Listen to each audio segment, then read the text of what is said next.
ఎవరైనా శ్రేష్ఠ భక్తుడు దేవుడు నిర్ణయించిన ఉన్నత స్థానం అనే ఆశీర్వాదాన్ని అతను పొందుకున్నాడు అనుకో, నీకు ఇష్టమైతే అంతకంటే గొప్ప భక్తి సాధన నేను చేయాలి, నాకు సహాయం చేయి. ఎలీషాలాగా అడగాల నువ్వు. ఏలియాని ఏమన్నాడు ఎలీషా?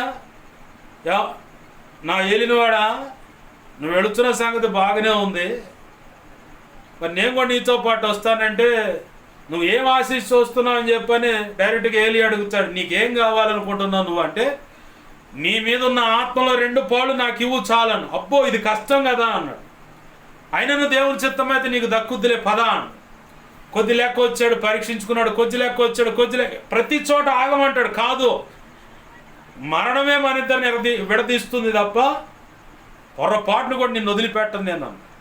ఏది రూచమ్మలాగా, నీ జనమే నా జనము, నీ ప్రజలు, నువ్వున్న చోటే నేనుంటా, నువ్వు చనిపోయిన కాడే నేను చనిపోయి పాతి పెట్టబడుచాను, మరణం తప్ప ఏది మనల్ని ఎడదీయదని చెప్పని రూచమ్మ అంటది. ఎవరితో? నయోమి అత్తగారితో చెప్పుద్ది ఆ మాట. ఆ తీర్మానాన్ని బట్టి శ్రేష్టమైన ఆశీర్వాదం దక్కించుకొని ఆమె ద్వారానే, అంటే ఆ జీలుల్లో నుంచే, యోధా గోత్రం నుంచి యేసు ప్రభు వారు ఈ భూమి మీదకి పరిచయం చేయబడ్డాడు. ఆమెన్, హల్లెలూయా. ఇక్కడ ఎలీషా గారు కూడా మనకు ముంగూర్చుగా ఉన్నాడు. అంటే అభిషేకం కోరుకునే దాని విషయంలో అంతకంటే గొప్ప భక్తి సాధన నేను చేయాలి ప్రభు అని చెప్పాను.